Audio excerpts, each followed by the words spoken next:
Bismillahirrahmanirrahim. Alhamdulillah. Allahumma salli ala Muhammad. Allahumma aftah alaina hikmataka wa anshur alaina min khazaini rahmatika ya arhamar rahimin. Okay, insya-Allah hari ini kita akan sambung pelajaran yang kelima. Bawah tajuk dia prinsip pandangan hidup Islam. Hari ini kita akan belajar banyak istilah-istilah yang mungkin anak-anak pelajar tak pernah dengar sebelum ni. Okay, kita tengok yang pertama. Antara prinsip dia yang pertama ialah Rabbaniyah. Perkataan dia Rabbaniyah. Maksud dia ketuhanan, daripada perkataan Rabb. Ketuhanan iaitu segala hukum, konsep, prinsip, nilai dan peraturan yang terkandung dalam Islam adalah bersumberkan wahyu daripada Allah. Rabbaniyah ni, kita orang Islam ni, semua benda yang termasuk hukum, konsep, prinsip, nilai, peraturan dan sebagainya ni, semuanya bersumberkan wahyu daripada Allah, daripada Al-Quran dan Nabi sendiri. Ciri-ciri dia. Okay, Islam agama yang diwahyukan oleh Allah. Agama kita ni, dia bukan calang-calang agama. Satu-satunya agama yang diredai oleh Allah Ta'ala. Sebab dia diwahyukan oleh Allah, bukan direka oleh manusia. Yang kedua, seluruh makhluk merupakan hak milik Allah. Kita kena tahulah semua yang namanya makhluk ni adalah hak milik Allah Ta'ala. Segala apa yang ada di langit, di bumi, di dalam bumi dan alam semesta ni adalah makhluk dan dia adalah hak milik Allah. Okay, kemudian Islam ni adalah bersih daripada kekurangan, kejahilan dan dorongan hawa nafsu. Ni cerita yang ketiga pula. Okay, agama kita ni memang kalau cubalah cari kat mana kekurangan dia, kecacatan dia, kita tak akan jumpa. Yang keempat, Allah sebagai pemberi peraturan hidup, law giver dia panggil. Okay, semua kita yang nama manusia ni jangan duk buat undang-undang sendiri. Kita adalah hak milik Allah dan tertakluk Allah yang menjadikan kita dan dia menyediakan peraturan untuk kita. Tu maksud dia Allah sebagai pemberi peraturan. Okay, habis settle Rabbaniyah. Tengok yang kedua, Syumuliyah. Apa maksud dia? Lengkap. Okay, agama Islam dibawa oleh Nabi Muhammad lengkap dan sempurna serta meliputi kehidupan dunia dan akhirat. Tu maksud syumul, lengkap. Okay, lengkap, sempurna, meliputi hidup dunia dan akhirat. Apa ciri dia? Yang pertama, kesempurnaan hanya milik Allah. Betul.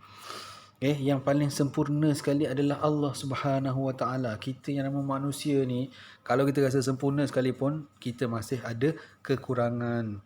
Yang kedua, Islam dia tidak terikat dengan masa, tempat dan ruang tertentu. Okay, agama kita ni dia nak beramal ke nak apa, dia tak tengok masa, dia tak tengok tempat, ruang. Okay, oleh kerana masa ni Islam tak boleh buat, tak ada. Okay, dia tak tertakluk dengan apa-apa pun. Dia adalah syumul. Bila-bila masa pun kita boleh mengamalkan dia. Yang ketiga, manusia dibekalkan dengan akal dan syariat yang lengkap sesuai dengan tanggungjawab sebagai hamba dan khalifah. Allah bagi akal kat kita, kemudian dibagi syariat, peraturan yang lengkap. Sebagai apa? Sebagai hamba dan khalifah Allah. Kemudian tengok seterusnya, alamiyah. Apa dia alamiyah? Sarwa jagat. Benda pula sarwa jagat tu. Okay, iaitu Islam agama yang sesuai bagi semua manusia tanpa mengira bangsa, tempat dan zaman. Tu maksud alamiah. Okay, sesuai kepada semua manusia, bangsa apa sekalipun boleh Islam, tempat duduk kat mana sekalipun boleh Islam, dan zaman mana pun dia boleh Islam. Itu maksud alamiah, sarwa jagat. Ciri-ciri dia, okay, manusia sebagai sebaik-baik kejadian. Ni ciri dia. Yang kedua, nilai keadilan Islam bersifat sejagat. Keadilan ni dititik beratkan dalam Islam. Yang ketiga, Islam sentiasa menegakkan kebenaran dan mencegah kemungkaran. Ni adalah original Islam tu sendiri. Okay, Islam akan mempertahankan benda-benda yang benar, benda yang mungkar akan dicegah. Dan yang keempat, menjamin hak asasi manusia. Islam tu sendiri, dia menjaga sangat-sangat hak asasi manusia tu sendiri. Apa-apa yang bertentangan dengan hak asasi manusia, benda tu benda yang ditentang, dilarang oleh Islam. Selesai alamiah. Seterusnya waqi'iyah. Apa maksud dia? Reality. Waqi', reality. Islam ialah agama yang praktikal, mampu diamalkan oleh manusia. Praktikal. Okay, maknanya benda-benda yang Islam suruh kita buat tu adalah benda yang waqi', yang realiti, yang mampu dibuat oleh manusia. Okay, contoh dia. Contoh puasa kan. Puasa tak ada orang meninggal dunia sebab puasa. Sebab Allah memang dah tahu dah. Benda yang disyariatkan oleh Islam tu benda yang memang manusia boleh buat. Ciri-ciri dia adalah praktikal dan mampu diamalkan. Macam tadi itulah. Kemudian yang kedua, dia menyelesaikan masalah kehidupan.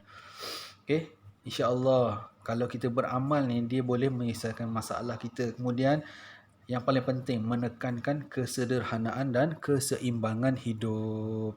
Sederhana, tak ada berlebih-lebih dalam satu perkara tu, jangan berlebih-lebih. Kemudian seterusnya, dhabat, maksud dia tetap dan teguh, iaitu perkara yang tetap, qat'i, tidak boleh diubah dasar, prinsip serta pelaksanaannya menurut Islam. Ni dhabat.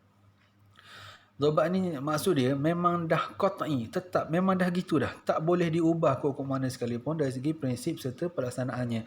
Contohlah kan, semayang tu 5. Tak payah nak ubah, nak adjust semayang tu jadi 3, jadi 2 dari 1. Tu maksud dia dhabat. Kan? Okay, jangan nak diubah. Semayang subuh 2, jangan nak tukar jadi 4, 10. Tu adalah benda yang dhabat. Ciri-ciri dia, akidah, kepercayaan, keyakinan terhadap Allah sebagai Tuhan yang Maha Esa, tiada sekutu baginya. Tu dalam bab akidah. Yang ni memang tak boleh nak diubah lah. Yang kedua, dalam bab ibadah khusus seperti solat, puasa, haji, zakat, ditetapkan. Okey, itu ibadah-ibadah yang memang dah ditentukan, yang tak boleh nak diubah. Ketetapan hukum syariah seperti hudud, qisas, diat dan ta'zir. Ni benda dari segi hukum syariah yang telah ditetapkan, tak boleh nak diubah. Okey, hudud. Contoh, orang yang berzina dikenakan sebatang sebanyak 100 kali bagi yang belum berkahwin. Itu adalah hudud, tak boleh nak diubah, dipindah, ditukar. Sebab dia adalah dhabat. Okey, dan akhir sekali, murunah. Murunah ni apa? Luas atau anjal. Maksud dia boleh berubah mengikut kesesuaian, namun masih tetap pada prinsip asasnya. Dia boleh berubah lagi, tapi prinsip asal dia memang tak boleh ubah. Contoh kan, hari ni kita boleh berfashion, kan, berfashion, tapi yang paling penting dia menutup aurat dan tidak bertentangan dengan Islam. Fashion aku mana sekalipun. Ciri dia, Islam agama yang mudah. Betul. Islam agama yang mudah, jangan susahkan dia. Kemudian dilaksanakan mengikut keadaan dan kemampuan kita. Itu adalah murunah. Dan yang paling akhir, keistimewaan prinsip pandangan hidup Islam. Yang pertama, keistimewaan dia yang pertama, sesuai dengan fitrah dan akal manusia. Okay?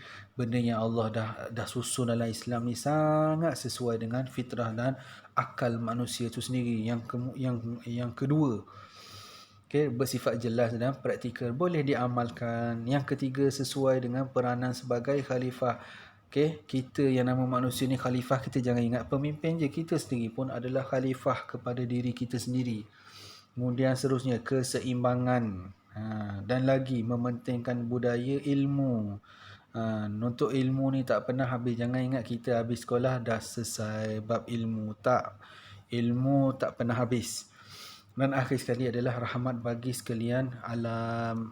Yang ni kadang-kadang dituju pada Nabi sallallahu alaihi wasallam, membawa rahmat kepada sekalian alam. Tapi bukan Nabi je, Islam tu sendiri memang rahmat kepada sekalian alam. Okey, wallahu alam. Assalamualaikum warahmatullahi wabarakatuh.